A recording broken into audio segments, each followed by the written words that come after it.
It's recording, right? Okay. So there's nothing else.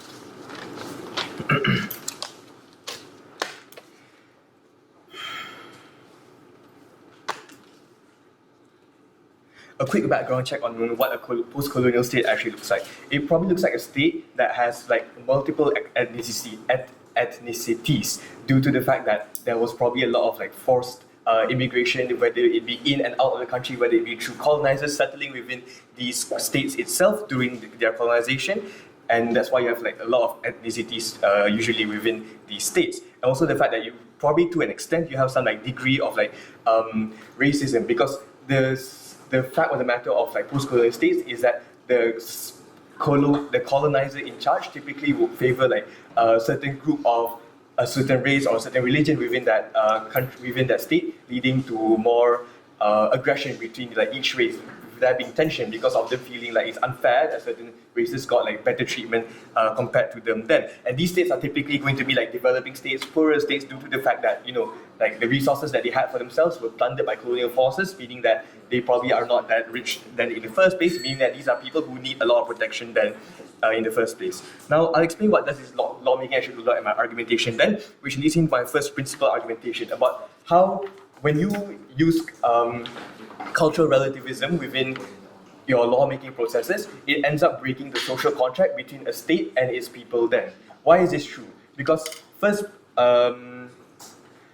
layer of analysis is the idea that law is something that has to like objectively protect its people then. Because of the fact that there's this social contract where we say like, oh, we give up our rights, we give up like some taxes and we give up our rights to the state in order for state to protect us, in order for state to give us benefits. And in order to do that, we form a social contract where we agree to like follow a certain amount of laws, and these laws have to objectively protect us then. Second layer of analysis is about like, why is it then that when you make laws in accordance with like cultural relativism, you're not able to protect people then? Because recognize that, for example, let's take a look at some post-colonial states. Let's say like Afghanistan, where you have laws where women are not able to get like an education, where you have things like child marriage, where you have things like female genital mutilation, or where you have things like hudud, where you have these practices where if a person were to do something even as simple as like petty shoplifting, they will get your hand cut off then, or you'll be stoned if you're gay. So if you're like a gay Muslim who happen to be in a conservative country, you're probably just waiting to die then.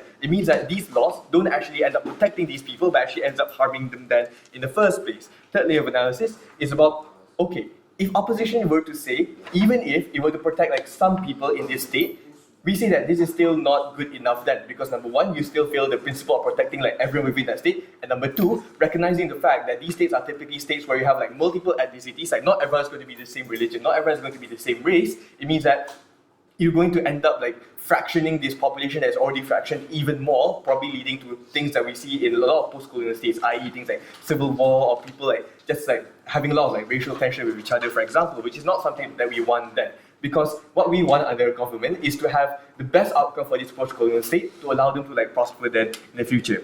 And fourth point of analysis, even if you want to talk about things like unity, for example, where, oh, because we use like the cultural values from the current culture then, you're able to promote unity because, yeah, you're using like what they already agree as what something is, what morality is. Recognize, like I mentioned before, multiple ethnicities means that not everyone is going to be agreeing on like the same cultural norms. Not everyone is going to be agreeing on what exactly is considered right or what is the right religion. Then you're going to be infringing on these people's rights because of that. And I don't really see like how allowing something like, let's say, child marriage is something that helps a state to develop itself then. Second argumentation is about how you get better processes of lawmaking then. First layer of analysis, what does our counterfactual then look like in the first place? We see that in a world without using cultural relativism, it means that these states are more likely to use like more objective metrics when it comes to making their laws, i.e. when it comes to protecting people. For example, if you were to look at Europe, where they have a lot of separation between like church and state, that's what we're looking for, and that's what we believe will happen in these post-colonial states, because of the fact that they'll be using like more objective metrics to make their laws in the first place. And there'll be like a general like social norm against using religion within your lawmaking processes. Second layer of analysis, why is it better then to use these objective metrics? Is because of the fact that you protect people better. What does that actually look like? It looks like, for example, if you were to be caught shoplifting, by someone, you're less likely to like beat up the shopkeeper to death because of the fact that you know that even if you do get caught, you're not going to get your hand cut off. You're probably only going to get, let's say, like a month in jail, for example. We get laws that simply protect people better because of the fact that it incentivizes people to either like not overcommit to their crimes, and also it prevents people from just doing these things then in the first place. Third layer of analysis, what does this process actually look like in these states? It looks like grassroots movements, grassroots groups advocating for like better laws, what they see as like fair, for example, whether it be in politics or whether they be in lobbying. In opposition's world, what this process looks like is a world in which you're not able to lobby for these changes, because recognize the fact that in a world in which cultural relativism is prevalent, it means that you're going to have to be lobbying against like your local imam, you have to be lobbying against your local pastor, for example. Before 6, is there anything from maybe closing? Okay, it looks like you're going to be lobbying against like, a local imam, which is not something that you're exactly able to do so, because you may say to your imam like, oh, I believe that women should have equal rights, I believe in feminism, and your imam will say, no, we have like 500 years of precedent saying that no, that's not something that we should be doing, and that's something that we need to have like some control, some regulation over. Then it means that you're not able to lobby against these people because of the fact that they simply have a large degree of authority that is derived from the fact that, you know, they're literally following like an ancient text. They're following like lots of years of precedent. Because of that fact, because of the fact that people just inherently believe in religion, it means that you're not exactly able to lobby against them as effectively as you would, like, let's say, a more objective politician, or a politician who is talking about like, oh, these laws need to be here because of A, B, and C. Instead of that, they say like, oh, because of this specific Quranic verse then. So what then is the weighing here? We believe that the weighing here is, in which world are you able to like get better outcomes? Whether you want to prioritize something like, oh, using what is our cultural norm already versus versus using like more objective metrics. So we believe that even in our worst case scenario where we don't get people agreeing with like these objective metrics, we're at least able to prevent like people from being oppressed even in the future, because of course this is a state that's going to be making laws that affects like millions of people in the future. We're going to be able to protect those people in the future even more, and even the people in the current, in the present more so. For all those reasons, OG. Next, we go for that speech or whatever off bench, I might be off. Yeah. Can I have like 1 minute?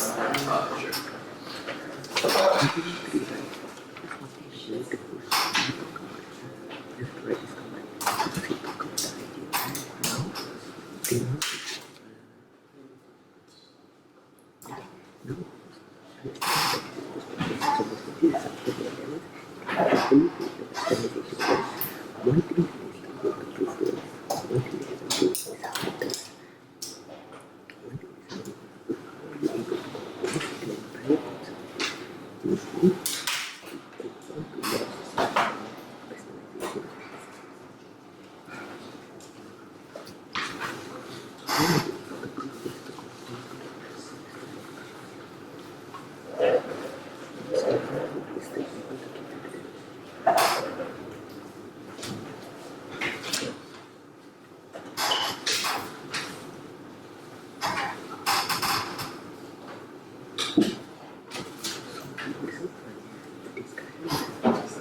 Okay.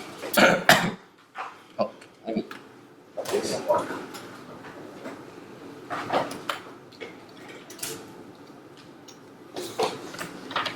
I'll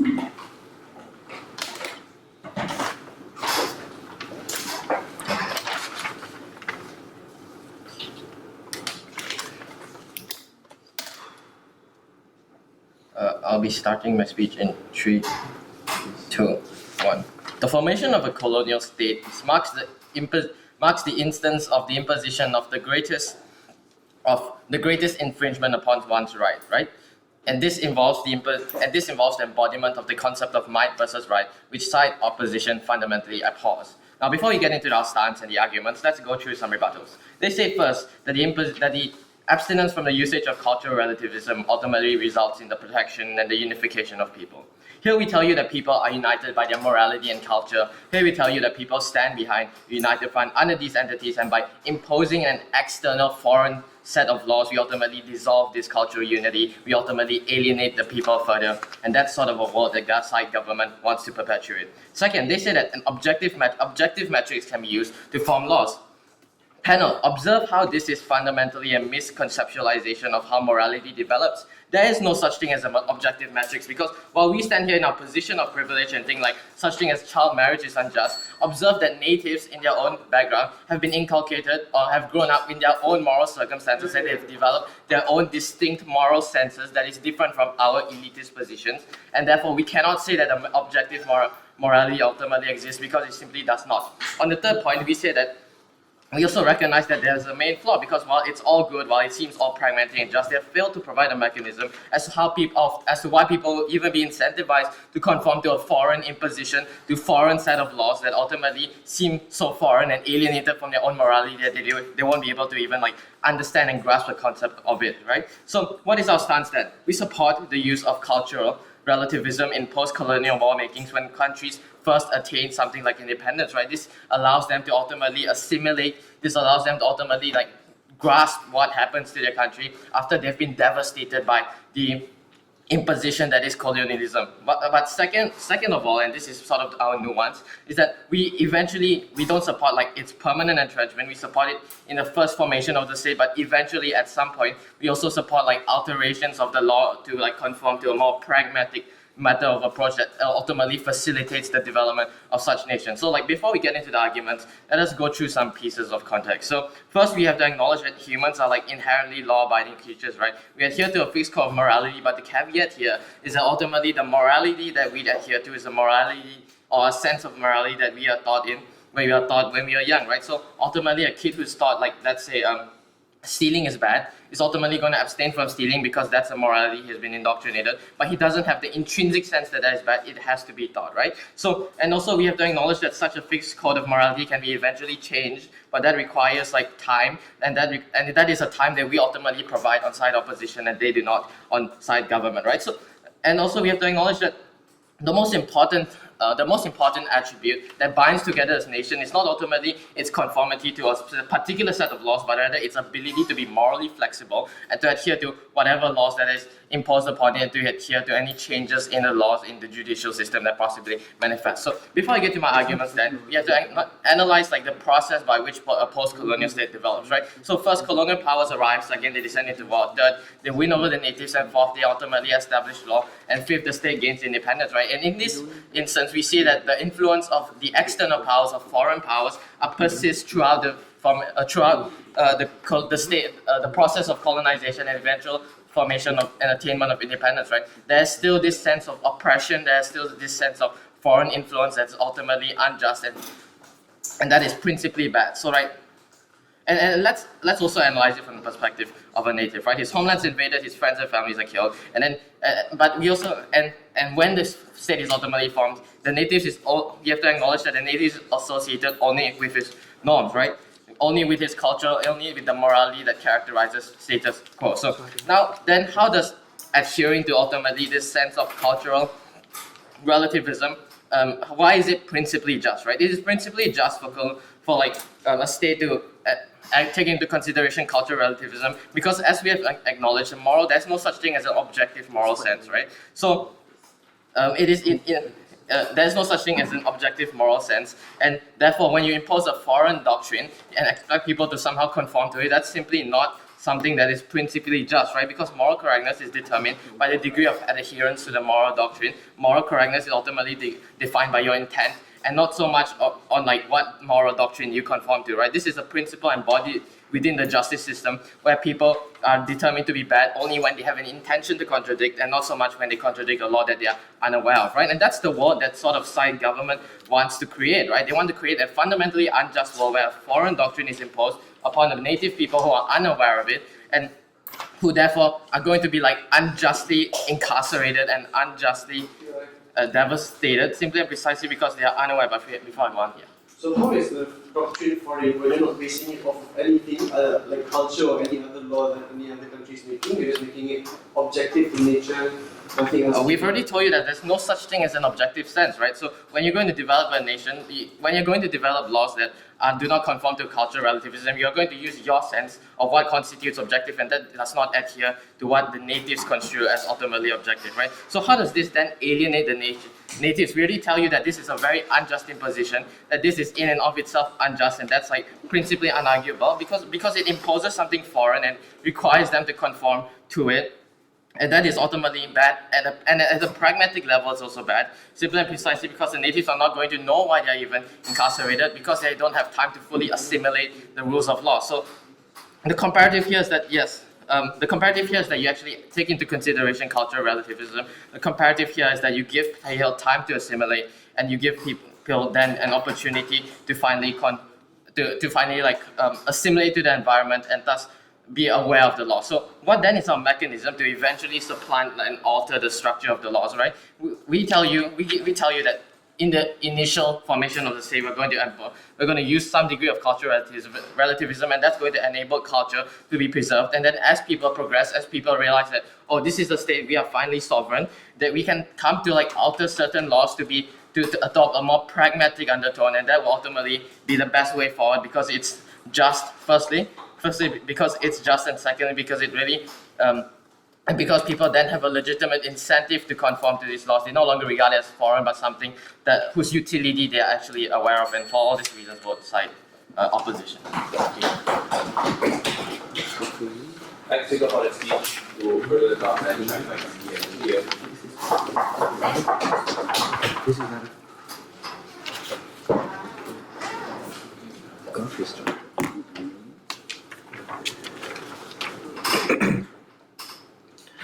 Opening government stands for a world where the government cares more about protecting vulnerable minorities and vulnerable members of the society than abstract and often archaic religious and cultural values. We much prefer a world where cultural values do not seep into the lawmaking process, where norms of secularism are upheld, and the separation of church and state is one that is accepted by majority of society. We think this looks like most European states, like places like South Africa, like places like Singapore, that have successfully created lawmaking systems that do not really embody cultural values, but at least significantly do so to a lesser extent, comparative to countries like Malaysia that has an entire sharia system, or more conservative systems like Afghanistan that have very, very strong theocratic religious structures. I want to make it clear about the counterfactual that we support in our work. In an opposers motion, we envision the world in the outside of the house without this to be a world where this country and these people have organically decided to adopt the norms of secularism. This means it is not imposed on them by an external force, but rather one that majority of people in that country have organically agreed to and come to support. I think realistically what this is going to look like is going to be taking the remnants of British colonial law and kind of continuing it forward. And we'll note that in countries like Malaysia, people are okay with that because our constitution was based on what the British have left, and in the process of decolonization, they were very happy to be a part of that process. So I do not think the government has a burden to defend imposing these laws upon people. I think this is something that's likely to happen organically, and we need to discuss whether or not it is more just or not. So I want to engage in 2 points of weighing. The first is to discuss whether or not whether or not laws are fairer if we account for cultural relativism in lawmaking, or if we do not. And our claim from government, from OG, right from the PM, is that laws ought to protect people from harm. I don't think it is uncontroversial to say that the law should not allow 8-year-old women to be sold into child marriages in places like Kelantan, right? I don't think it's uncontroversial to say that female children should be allowed to have access to education. I don't think it's uncontroversial to suggest that people should not have to go through things like FGM, should not be allowed to go through things like triple talaq divorce. These are cultural values that have been enshrined in the laws of places like Malaysia and India that basically people are just forced to live under. I think it is unjust that laws are allowed to do this. What do we hear from the side of opposition? The first thing that they say is that there is a principle here because there's no objective moral standard. And their suggestion is therefore that we should just accept things as they are and do nothing. Our first response is to point out that in many instances, there are certain objective moral standards that we can default to and that we ought to use. Things like the Geneva Convention of Human Rights, the right to life, the freedom from discrimination, the right to protection from things like torture. I think these are things that are universally agreed on. And even if you think that those kinds of moral values are like subjective, I think enough people agree that this is something that's good, that we probably should do so. But secondly, I think if you want to look at utilitarian outcome, I think you can just look at things like women's education has improved the economic standing of women, that have reduced cases of domestic violence because they're not financially dependent on their husband, and has also improved the economy of the country because half of the workforce is not sitting at home raising children. I think these are utilitarian benefits that suggest that the kind of societal morals that our country and most countries around the world do have in the status quo are things that we ought to be upheld. But I will also point out that within the subjectivity under that side of the house, you have people within the Islamic community that are condemning ISIS and condemning the Taliban for being extremist, fundamentalist versions of Islam, which suggests that even within their definition of subjectivity, there are some versions of morality that should not be the case. So the crux or the point of this response is basically to suggest that it is unfair for them to say when there is no objective morality, we should just do nothing. There are some standards of objective morality that enough people agree that they ought to do something about that. But the second layer to this argument, and the analysis we give you in PM that does not get a response, by the way, is that the law should not reflect subjective morality of people. The law should protect people from objective standards of harm. And that's why the law should not intervene, for example, in subjective instances like adultery or whether or not you can be gay, for example, because those are things that do not hurt other people. The law should actively prevent harm in the cases of child marriage and other instances of tangible objective harm, because the government has a duty of care to protect people. I want to do some best case weighing for the other side to suggest that in the best case where cultural interests have some kind of value in lawmaking, there are three reasons as to why objectivity and harm prevention comes prior. The first is that when we talk about tangible, objective harm, that side of the house allows subjective morality to expose those minorities to harm. The second is that we must take a rights-based approach to creating laws that affect everyone in the country. We must recognize basic human rights. These are things that are right, these are things that are objective, and if it isn't, the onus is on that side to explain why not. But the third reason is because the proximity of duty, the government has a greater duty to protect vulnerable people within its country than it does to uphold abstract religious values. I think the proximity here clearly has to be for the people that voted for you, that are paying for your tax and are living in your country. I think this clearly proves that this is the fairest way to go about doing things. Before I go further, is there a POI from anyone? If not, I want to talk about the second areas of clash in this round, which is basically when social morals evolve over time, as the OO concedes, then in which world is the process of reforming that law and changing that law better? And this was our second claim from the PM that doesn't get much of a response as well, because our claim was that in a world where you allow these cultural values to seep into our process of lawmaking, it's significantly harder for you to ask the politician and the people in your electorate to support laws that are objectively good, because you constantly have to argue against religious value. You constantly have to argue against conservative ustaz and imam that says that this is the right thing to do, this is the will of God for some reason. I think comparatively in a world where you uphold norms of secularism, such as we see in the West, it is much easier for us to argue based on objective metrics, based on things like data and evidence. So if we have enough data to suggest that creating a new school in a place, this particular place is a good thing, enough data to suggest that providing comprehensive sex education to like secondary school children creates better health outcomes, then I think this is much easier for you to use this data and argue for policymakers to change and pass those better policies. We think that it is a world where this country, where countries have these kinds of systems, where advocacy groups and lobby groups can take this data, take these evidence-based discussions, bring them to policymakers, and change the world for a much better place.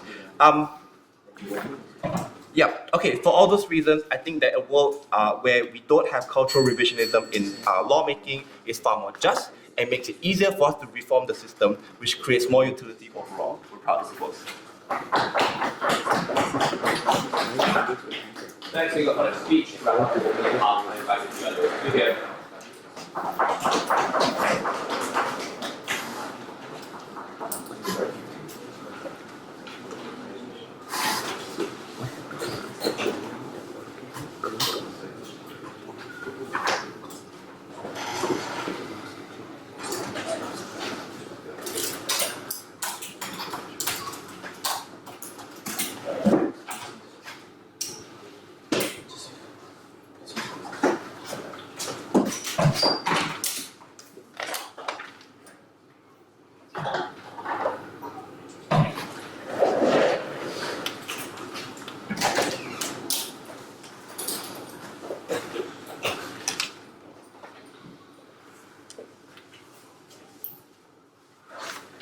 Here is how I will study my speech in three. Here is how I'm going to structure my speech. I will start with rebuttals and then move on to arguments. Firstly, there is something I need to say, which is that government, after two speeches, they didn't say at all an alternative on how they're going to preserve their culture on a post-colonial state. Now, moving on to my first rebuttal. Government pointed out, how there's like multiple ethnics and there's like child marriage in different cultures, and this will cause racial tension if we like just have a certain laws on a certain race or religion or culture, right? But we rather on side opposition to have the civil war, we risk having it, then we lose our identity immediately. Because notice that we have already been in a state of conflict where people, they are unknown, they are lost and they are united. So if there's no cultural laws, how can people get a clear direction and remember the teachings of their ancestors?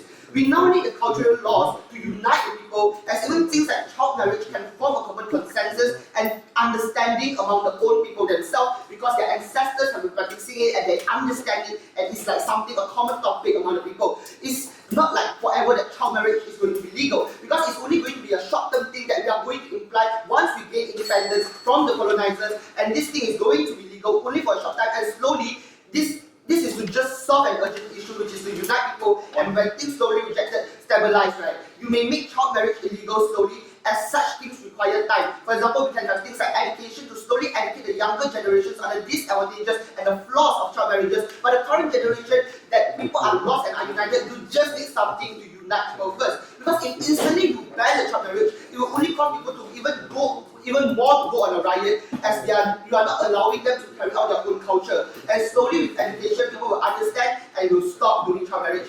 And also about multiple ethnics. Yes, we agree that there's some countries like Malaysia that have multiple ethnics, but we will follow on the major race, just like in Malaysia we have the Sharia law, because that's the dominant race and culture that we want to preserve, to show to the world that Malaysia is about Malay, because that's the dominant race and culture that we have. For example, Malaysia, Malay, China, Chinese and India and Indians.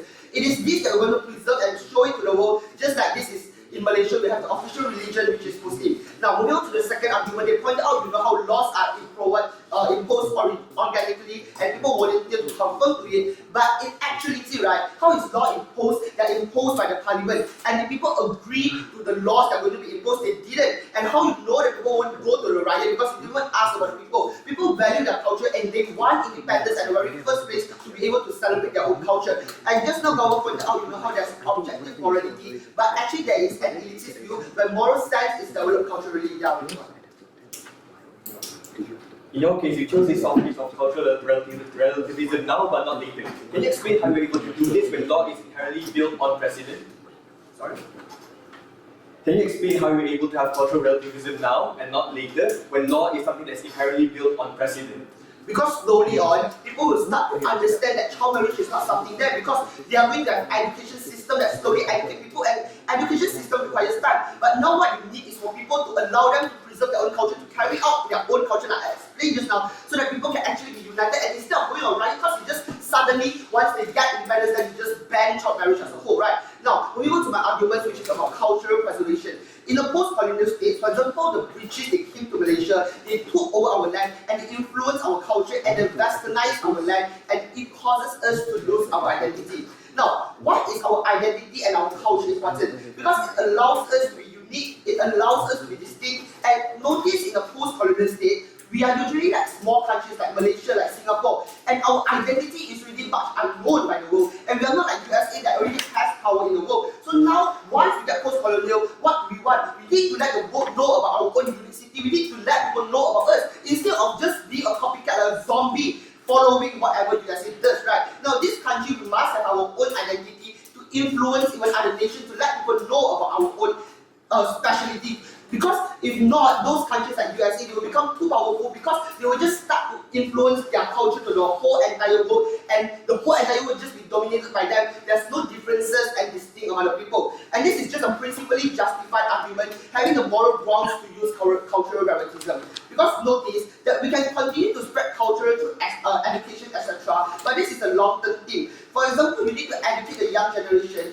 but you can't educate a 40 years old that has already been practicing the culture before even get colonized, to just suddenly tell him to go to school and teach him that you can't put out marriage, right? And we need a law, because if not, for example, the 40 years old guy is really influenced by the British culture, he will teach the young generation and the kids also to continue only following the British culture. Because why? The kids will listen to the parents more than the school teachers, right? So we need this cultural education to be efficient, to teach the 40 years old, the 50 years old, to teach them and let them know that they can still preserve their culture and they should instead must carry out their own culture. Now, the parents might be influenced at the colonial times, as that time they were forced to somehow follow the Western culture, and those colonizers will not allow them to practice their own culture. For example, when the Japanese came to Malaysia, they forced us to learn Japanese and we cannot learn Chinese. Simply, there's no other better method to force the people to not get influenced, because they have been colonized for 20, 30 years, and they have already been in their mind that they need to follow the cultures of Japanese and Westerns. But now we need a law to let them know that they need to follow back their own culture. And some opposition here acknowledges the flaws in our own values and cultures, but that also happens on Western cultures.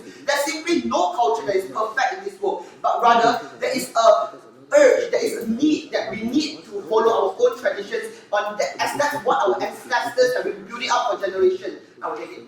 Cultural relativism inherently favors specific races or religions. Can you explain how that will lead to unity?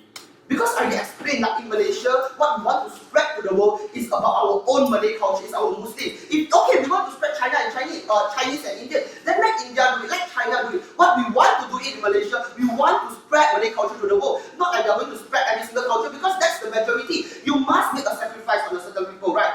And moving on to my argument, because our academic, then we can't even be independent as we rely on the influence of the colonizers, as if we are helping them to spread their cultures to the world. We are listening to them, then what's even the purpose of independence at the very start, right? Because even if the laws that they are neutral, that they don't follow any culture at all, as I said, people will not remember their own culture already, because they have forgotten it as they have been colonized for years and practiced the colonizers' cultures. So panel, remember, we want independence so we can practice our own culture and have independence to showcase our identity to the world. That's at the very first place, why did the people even fought for independence? So if you don't even allow those people to practice child marriages, etc., people will immediately go to riot, which is what both sides do not want. With you, I rest my case, please start with opening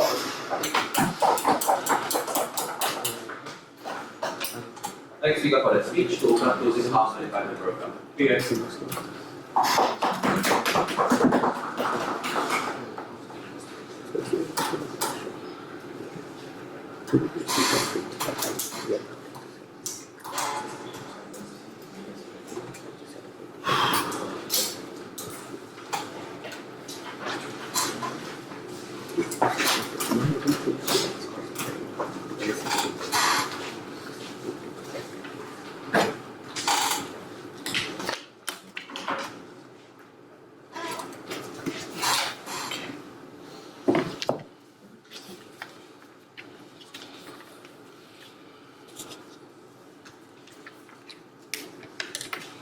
Can you have highlighted this?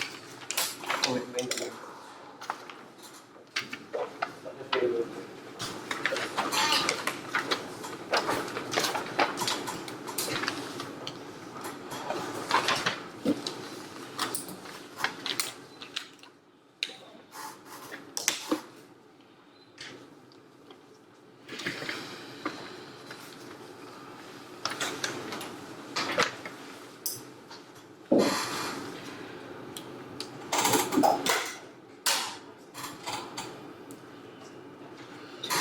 Religion and culture is willful indoctrination. The only reason that we find these things to be acceptable is because we've known them to be acceptable since we were young. However, the world is clearly shifting towards a more objective paradigm because we see countries like the US, the UK, and most other Western countries being the predominant narrators or forebringers of what exactly objective morality should be. This is done through things like, for example, Aristotle, Thomas Hobbes, as well as the UN, for example, pushing for things, not Thomas Aquinas, not Thomas Hobbes, pushing for things like natural law theory, which dictates that individuals have inherent values which they want to protect and value more over others, right? So protection of dignity, for example, protection of life, personal liberty, and just basic morality towards things that killing is bad, for example, right? So all of this dictates that OO's characterization of laws inherently being subjective is probably false, because human beings, the way that we're born, there are certain moral compasses that we are already ascribed to from the moment that we begin walking, right? So the context here that is, firstly, humans have objective moral compass. Secondly, cultural relativism, which has been contended by other parties already, dictates what is morally acceptable or right according to the lens of the society. This is harmful because necessarily things like abuse, things like FGM can be seen as acceptable through this lens, which is something that should be pushed away. If opposition wants to say that this can lead, that an absence of this leads to you being robbed of your culture or you not being able to permeate your Bumiputra narratives towards other countries, if you're going to study in the UK and you're a Chinese person that speaks Mandarin, you're probably not going to stop speaking Mandarin, you're probably not going to stop eating whatever other staple foods you would otherwise eat that are relative to your culture. So you don't necessarily lose your culture just because you don't include it in your lawmaking anymore. Opposition's characterization of law and culture being synonymous is barren there. So all of this that I've mentioned so far, especially as it pertains to natural law, is why, despite the moral subjectivity of that OO talks about, individuals within Iran protest and are willing to get killed for taking off their hijab because they see that there is something right that needs to be fought for. So essentially, the problem here is that the limit or the freedom of these individuals gets limited, and there's an asymmetry in policy, which leads to like global authorities and global nations probably looking onto these other countries as lesser and not really wanting to work with them. This is how we are uniquely different from our opening half. So, first argument then, how cultural relativism causes post-colonial countries to stagnate. How does the PCC develop? I'm going to call post-colonial countries CPCC now. Usually global support, usually stability within the country in and of itself, right? So firstly, in order for you to get global support and stability, you have to have laws which are suitable towards the multi-ethnic nation of the multi-ethnic status of these countries to begin with, similar to what OG mentions. However, if you don't really conform to what exactly is already, as I previously mentioned, the moral objective standard of the world today, you're not going to have global acceptance, right? Because if you have things like FGM, if you have things like anti-gay laws, if you have things like pro-abuser sentiments in lawmaking in countries like Korea, especially because in the past 5 years, if I'm not mistaken, there was a Korean serial rapist who only got a 5-year sentence because the girl he was with, or he was in fact drunk. He was let off the hook. This form of cultural relativism holds back these PCCs from being able to engage with the larger global narrative, with the getting, or at least getting a footing among these giants. So it's important to adhere to this so that you're able to get yourself out of this developing poor status of these countries, like what OG tries to talk about, and OG doesn't tell you how exactly they're going to get out of this other than necessarily getting that stability. So we've already proven to you how exactly we're able to get this global recognition. I'm going to prove to you secondly on stability. When you don't have split values such as like Malay rights versus Chinese rights, etc., within a certain country, you're going to be able to have better acceptance of the laws in the country. That's important because if individuals within the country don't accept the laws, there's not going to be any adherence to the laws. Which is why there's a lot of law breaking that happens. That's why there's a lot of riots that happen and maybe even racial tensions and sentiment. This is important because stability is contingent upon a country being able to function with all of its citizens equally. If it's unequal, you're going to be unstable and you're not going to be able to then get that development or global recognition. Then, thirdly, unity. OG doesn't get this because CG uniquely proves to you how people are likely to accept these laws. When you centralize an authority above all others, you cause them to ostracize themselves, which then turns into them sequestering themselves and radicalizing because you don't allow them to conform with the central narrative. Because, for example, if you're a Malay majority country, you're probably going to be pushing other religions and other cultures away by virtue of you just prioritizing one over the other. Sure. Is it not inconsistent for you to say that religion and cultures develop from your upbringing and that morality is objective when we derive the majority of our moral sense from both religion and upbringing? Yes, but the fact that every other country is already leaning towards a more objective standard is why we should conform to that. If we don't, then we're going to let ourselves be by ourselves and we're not going to integrate ourselves with the globe anymore. Therefore, the unity that we're able to garner under this is far more proven and far more certain in comparison to opening government because of the fact that we don't allow these groups to radicalize, because of the fact that we incentivize all of these individuals to better stabilize themselves. Impacts are very simple: better representation, secondly, justice is now blind for sure, and thirdly, unity. Blind justice just means that there's no biases towards the justice. The comparative is simple. OG explains how exactly these individuals are going to be able to get better policies, but not exactly why these better policies are better in the grander scheme of things. OO says that to defend the subjectivity of morality when the world is actually leaning towards an objective morality, and if so, CO tries to argue the same, they probably fall to us as well. So secondly, how does cultural relativism cause these species to stack? How does the absence of cultural relativism equal to a better outcome for these policies? Firstly, the law applies equally to everyone. People are likely to comply. Secondly, you have better protection of the most vulnerable because now there's global safeguards in place for all those reasons. Next speaker for the speech to open up closing half of talk. I invite member of here.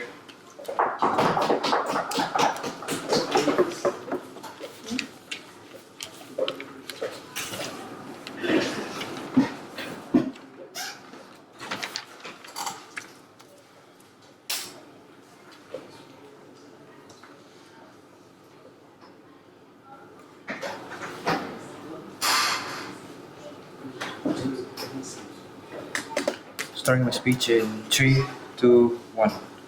I'm a big fan of Ibrahim, but for the sake of getting to finals, I had to take him down. 3 things in my speech.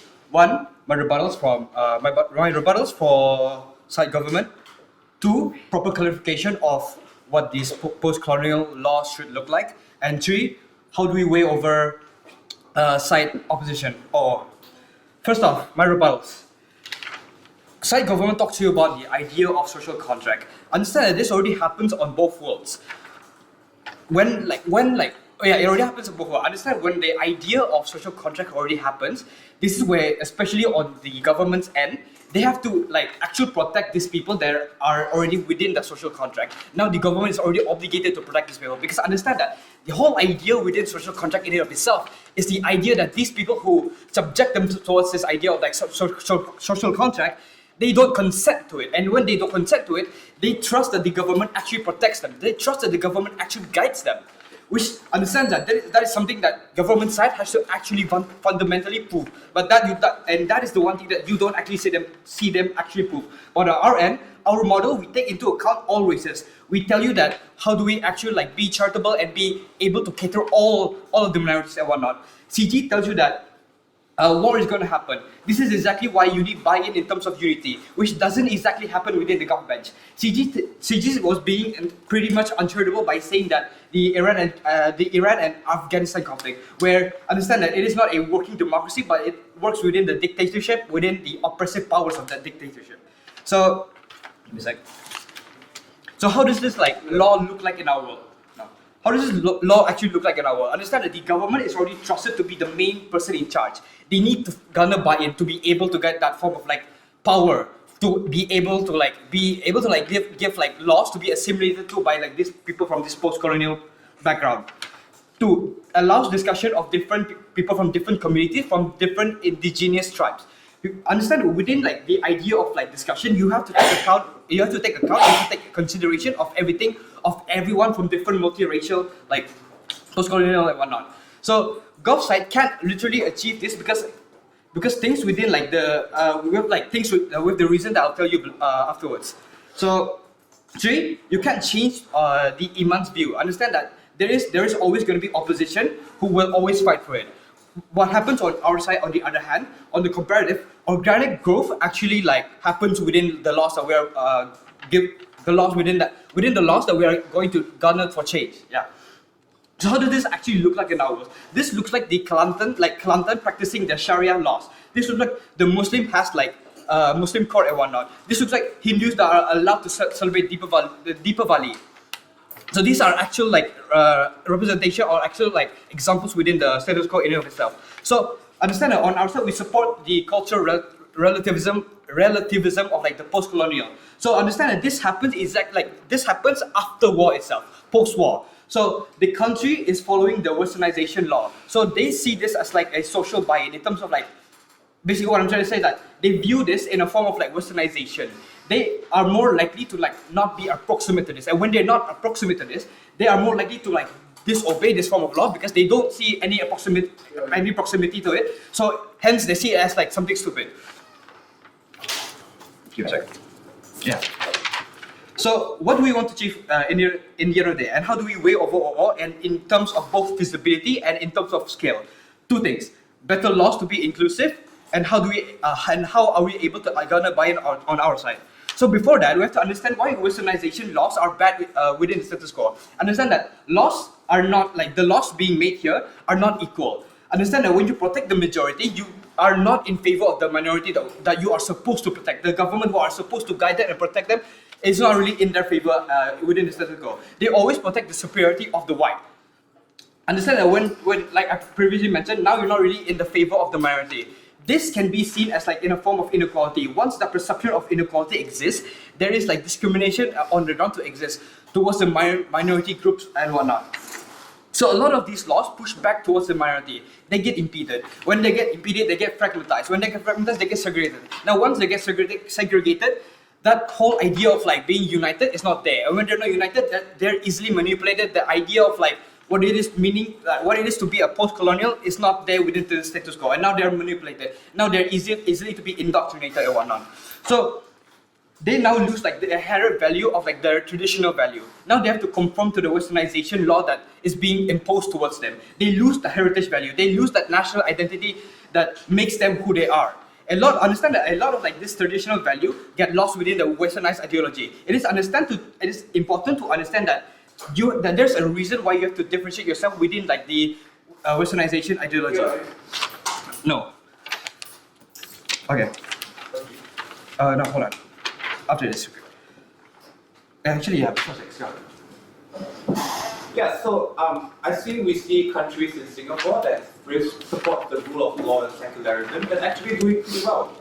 How would they lose their cultural identity in the ways that you described? Simple. We basically like how to say this. We buy the bullet because understand that this only happens to like certain groups of people. It doesn't happen to like the majority that we're trying to like protect within the status quo. So I hope that answers that question. I'm turning it around all the time. So 2 layers on how do we gonna buy in on our side.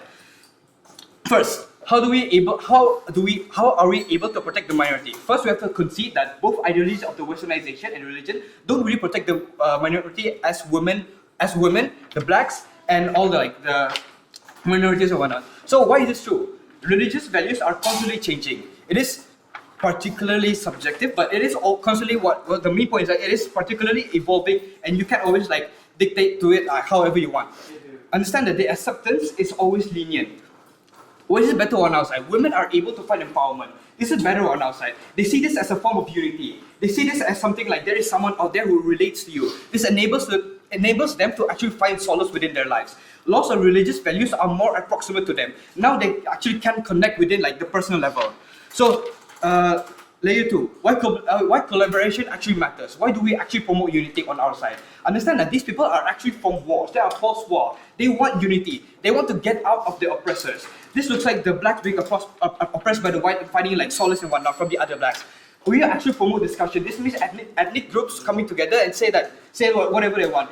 We give like the inclusion to everyone. This is something that Gulf side cannot claim, because what makes this bad is that they are actively against like, the idea of unity. This is like the Sharia applies to certain groups of people.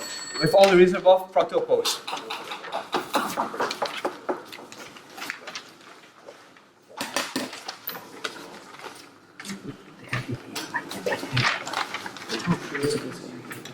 Alright, thanks Speaker for that speech. Wrap up the golf bench right now.